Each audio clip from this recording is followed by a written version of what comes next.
Welcome once again to Lehto's Law. Here's Steve Lehto. People do stupid stuff, and it often makes the news. And somebody did something in Michigan. A whole bunch of people sent it because they caught the fact that it was in Michigan. Said, hey, Steve, check this story out. It's from Michigan. And a little town called Sturgis, Michigan. So if Michigan is like this, Sturgis is kind of down here. And so, the headline is, Sturgis woman charged after stealing horse and buggy. So now, this is one of those things that at the moment may have seemed entertaining. It may have seemed like a funny idea. Hey, there's a horse and buggy. It's not like you need keys to that thing, right? Let's just jump in and take it for a joyride. But I have to point out to you as a lawyer, because these things occur to me, that you probably would have been better off stealing a car than a horse and buggy. But we'll get to that. We'll get to that. From WSBT, from Sturgis, Michigan, a woman is arrested after officials say she stole a horse and Amish buggy Saturday evening, and that explains the horse and buggy.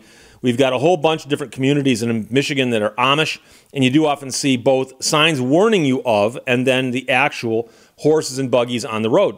Okay, so horses and buggies, they share the road. Be kind.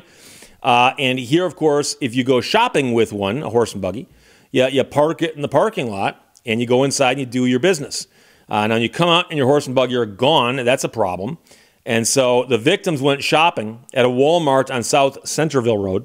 When they came out, their horse and buggy were missing, and they very quickly realized that they'd been stolen. They might say, but Steve, how do you know the horse just didn't wander off? Well, a truck driver parked in the parking lot said he saw a woman come over, get in the buggy, and drive it off. And it wasn't one of the Amish couple who had apparently brought it there. So the truck driver spoke to the couple, who spoke to the police. Later that evening, a Sturgis police officer found the unoccupied buggy and horse on East Chicago Road. So they found the horse and buggy. It's kind of hard, I suspect, to hide that because they stand out. The woman's 31 years old. She's from Sturgis, and she was found in a nearby motel. Now, some people might try reading into this and say, wait, if she lives in Sturgis, why is she in a motel? We don't need to get into those kinds of things. There's probably a very good explanation. She was arrested and booked in the St. Joseph County Jail on charges of larceny and larceny of livestock. Now, the reason this is funny is that, oh, by the way, one more sentence. The family's horse and buggy were returned to them unharmed. So there was no worse of the wear here. The horse and buggy were returned, and somebody took the horse and buggy for a joyride. And I'm purposely using that word because you might know that if you steal a car, that's often a crime. They've got video games named after it, Grand Theft Auto. Now, if you steal a car and you just take it for a quick ride and dump it, that's sometimes called a joyride. A joyride. And you might know that stealing a car with the intent to deprive the owner of it is a more serious crime than taking a vehicle for a joyride. And now, I have some debate in my own mind about whether or not that makes sense. Because if my car is stolen, I've been violated regardless of what your intent was. And so if you dump the car over here or the police catch you over there, I don't see the distinction. I mean, I see the distinction, but I don't think it matters. Okay? However, they've decided, powers that be, that if you steal a car one way, it's less serious than the other way. So first, in Michigan, because this happened in Michigan, MCL 750.413, motor vehicle, taking possession and driving away. Taking possession of and driving away a motor vehicle. Any person who shall willfully and without authority take possession of and drive or take away, and any person who shall assist in or be a party to such possession, driving or taking away of any motor vehicle belonging to another shall be guilty of a felony. Now, here's the thing. You can go, Steve, the horse and buggy aren't a motor vehicle. Exactly. And you see, because if you take possession and drive it away of a motor vehicle, it's theft.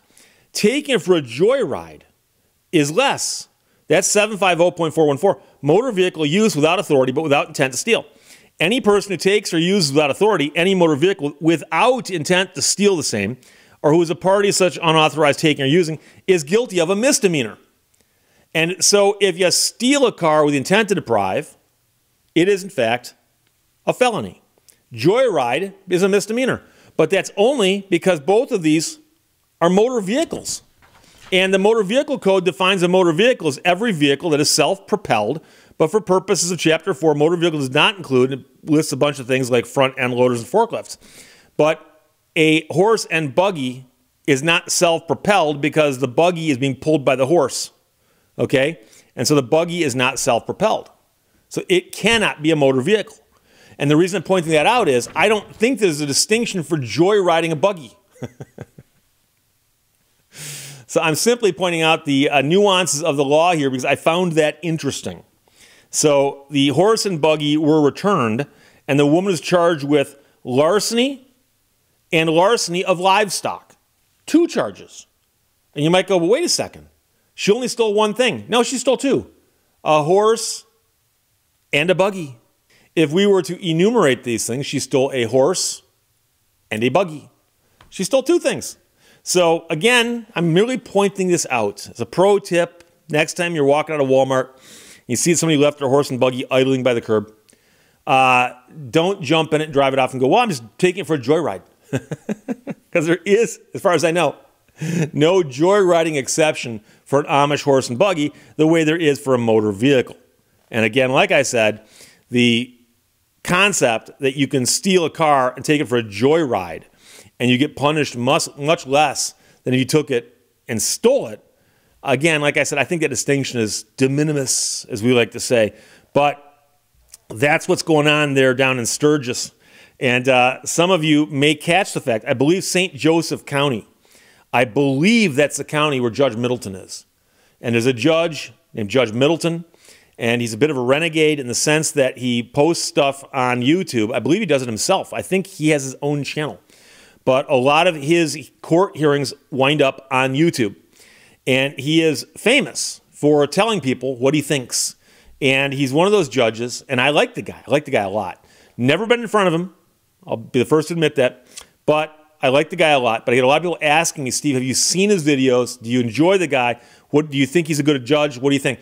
And I think he's a great judge. I think he's a great judge. And he does not take, he doesn't put up with nonsense. I'll put it that way. And so people get in front of him. He gives them a fair chance. But the second they go off on a wild tangent and start trying to derail the proceedings, he yanks it right back onto the tracks and goes, no, here's what we're going to do. And so I like the guy. But I've watched quite a few of his cases. I don't know if this will end up in front of him, but I'm pretty sure St. Joseph County is, in fact, where he is. So maybe somewhere down the road, we can all watch how this thing plays out in court. Again, larceny of livestock and larceny. 2 separate charges, 2 separate things taken, and no joyriding exception, as far as I can tell, with a horse and buggy. So there you go. Questions or comments, put them below. Let's talk to you later. Bye-bye. Thank you for watching Lehto's Law. Some beautiful paths can't be discovered without getting lost.